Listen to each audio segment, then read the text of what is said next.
Well, hey there, I'm Chris Jeub, the Glamping Guy, and I'm here taking a walk with my dog, Domino, thinking about you. I run a glamping operation here in Monument, Colorado. 2 properties.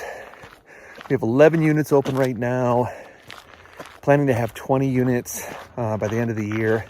And man, I wish I had a guy like me 5 years ago when I started to bounce all ideas off of, to seek counsel on how to really start a glamping operation. There's so much to it. There's planning and zoning and laws and rules and units and what kinds of structures to offer. There's so much to know and to do and to study. But yeah, like I said, I wish I had me 5 years ago. Someone that has really gone through a life change. I'm a teacher at heart. I left teaching to do glamping. So I'd like to teach you. I'd like you to schedule a consultation call.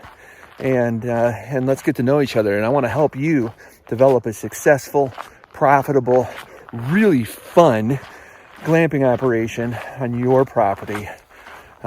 Maybe even help you to acquire property, because I know a lot about that too. So my name is Chris Jeub. I'm the Glamping Guy.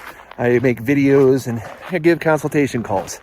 So sign up and we'll talk soon about your glamping operation coming up in your life.